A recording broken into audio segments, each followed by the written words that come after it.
खामोशी की जुबान। पुरानी दिल्ली की उस संकरी गली में, जहां वक्त भी ठहरकर सांस लेता था, सूरज की किरणें भी बड़ी मुश्किल से पहुंचती थीं। पर जब पहुंचती थीं तो धूल के कणों में नाचते हुए एक अलग ही जादू बिखेर जाती थीं। ये गली अपनी पुरानी हवेलियों, नुक्कड़ की चाय की दुकान और किताबों की खस्ताहाल दुकानों के लिए मशहूर थी। इसी गली के एक कोने में एक नई खुशबू ने दस्तक दी थी, मिट्टी और कॉफी की खुशबू। ये मिट्टी का घर था, आयशा का मिट्टी के बर्तन बनाने का स्टूडियो कम कैफे।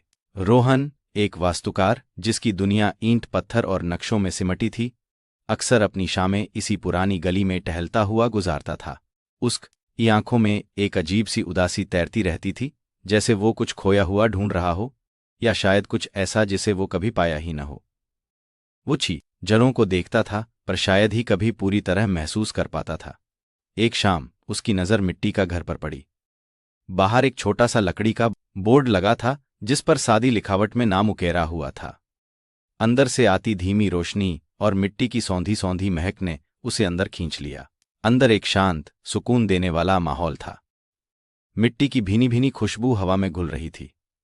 कोने में एक महिला बैठी थी, उसकी उंगलियां मिट्टी पर जादू कर रही थीं। वो आयशा थी। उसके बाल ढीले से बंधे हुए थे और माथे पर कला की साधना का पसीना चमक रहा था।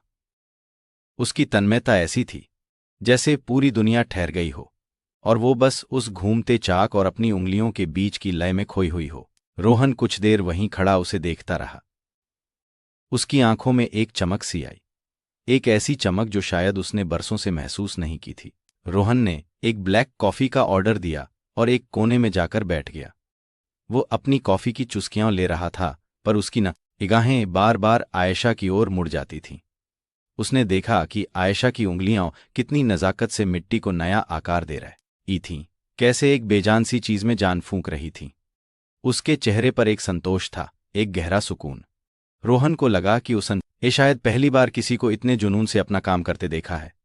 उस दिन उसने कोई बात नहीं की, बस देखा और महसूस किया। अगले कुछ हफ्तों तक रोहन मिट्टी का घर का एक शांत, नियमित ग्राहक बन गया। वह हमेशा उसी कोने वाली मेज पर बैठा था, अपनी नोटबुक और पेंसिल लिए। कभी वो कैफे के माहौल को स्केच करता, कभी दीवारों पर टंगी कलाकृतियों को। परख सर, उसकी पेंसिल चुपके से आयशा की छवि गढ़ने लगती। उसे आयशा की एकाग्रता अच्छी लगती थी, मिट्टी से उसके रिश्ते की गहराई महसूस होती थी। रोहन को लगा यह जगह और यह स्त्री दोनों ही उसके अंदर की सूखी जमीन को सींच रहे थे। आयशा भी अब रोहन की उपस्थिति से अनजानी नहीं थी। उसे महसूस होता था कि एक जोड़ी आंखें उसे अक्सर देखती रहती हैं, पर बिना किसी दखलंदाजी के, बड़े सम्मान के साथ।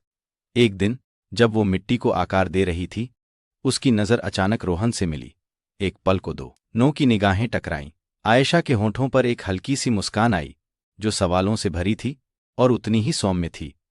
रोहन की आंखों में भी एक चमक उभरी और उसने तुरंत अपनी नोटबुक पर नजरें घड़ा लीं, जैसे उसने कुछ कहा हो और फिर संकोच में चुप हो गया हो।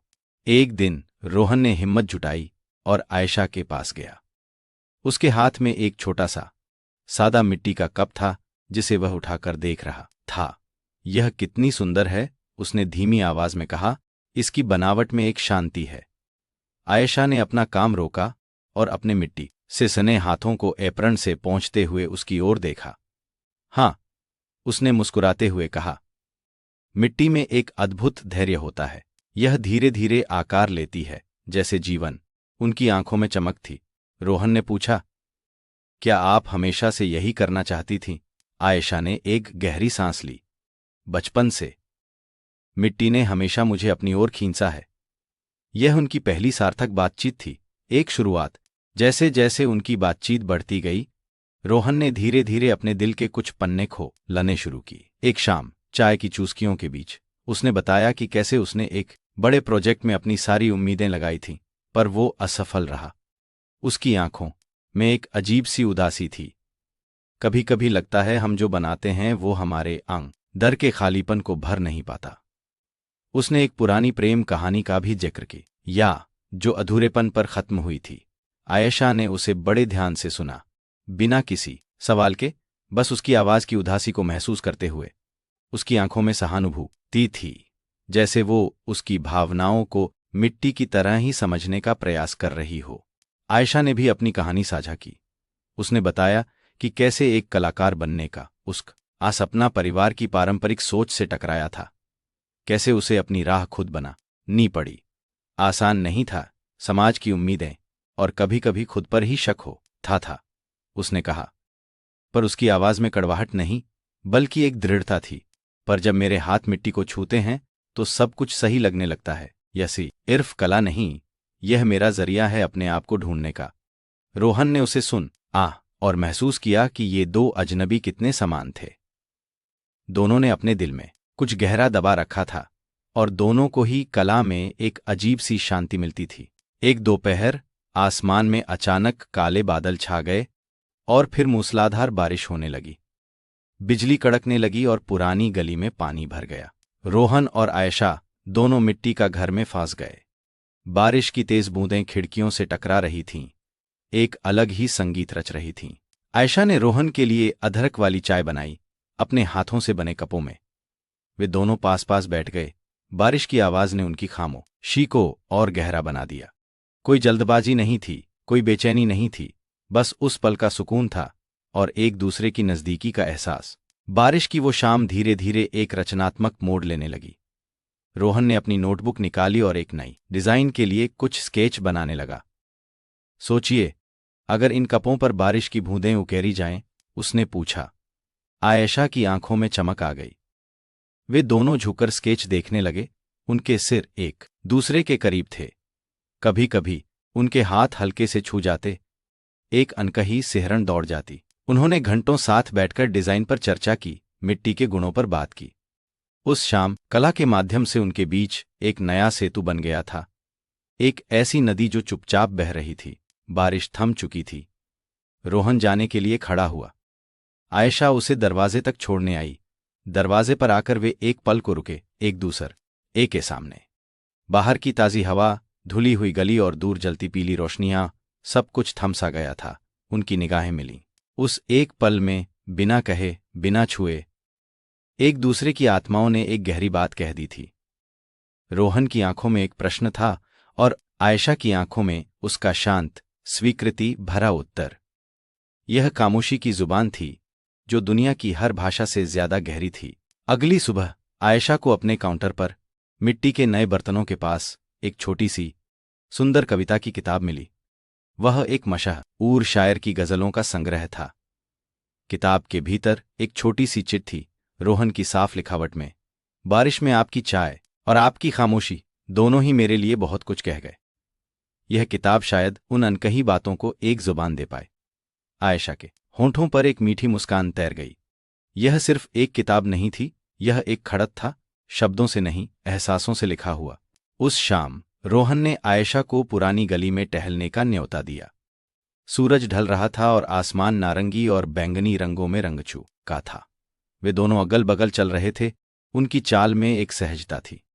गली की चहल पहल, बच्चों का शोर, चाय की दुकानों से आती खुशबू, सब उनके इर्द गिर्द था, पर वे एक दूसरे में खोए हुए थे। उन्होंने पुरानी हवेलियों की कहानियां एक दूसरे को सुनाई, पत्थरों पर उकेरी गई कलाकृतियों की तारीफ की। उनके कंधे कभी कभी हल्के से छू जाते और एक मीठी सी झंकार उनके दिल में बज उठती। वे गली के आखिर में एक छोटे से पुराने बागीचे में रुके, जहां एक विशाल बरगद का पेड़ सदियों से खड़ा था। बरगद की जड़ों पर बनी एक पुरानी बेंच पर वे बैठ गए। आसमान में तारे टिमटिमा रहे थे। रोहन ने एक गहरी सांस ली। आयशा, उसने कहा, क्या हम साथ मिलकर कुछ और कहानियां गढ़ सकते हैं? मिट्टी से नहीं, पर अपनी जिंदगी से। उसकी आवाज में एक उम्मीद थी, एक प्रार्थना। आयशा ने उसकी ओर देखा। उसकी आंखों में वही खामोशी की जुबान थी जो अब उसने पढ़ना सीख लिया था। उसके होठों पर एक धीमे से मुस्कान आई और उसने अपना हाथ धीरे से रोहन के हाथ के पास रख दिया।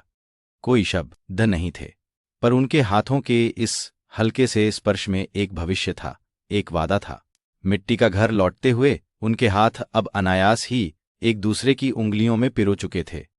रात गहरी हो चुकी थी, पर उनके दिलों में एक नई सुबह की रोशनी फैल चुकी थी। दरवाजे पर पहुंचकर उन्होंने एक दूसरे को देखा। वह पल जो कई अनकहे एहसासों से भरा था, उनके नए सफर की शुरुआत था। रोहन की आंखों में एक गहरी शांति थी और आयशा की आंखों में एक नया सपना। खामोशी की जुबान ने आज एक कहानी लिख दी थी, एक ऐसी कहानी जो मिट्टी के रंगों से और जिंदगी के एहसासों से सजी थी और जिसका हर पन्ना अब साथ मिलकर लिखा जाना था। आपको ये कहानी कैसी लगी, हमें कमेंट्स में बताएं और चैनल को सब्सक्राइब करना न भूलें।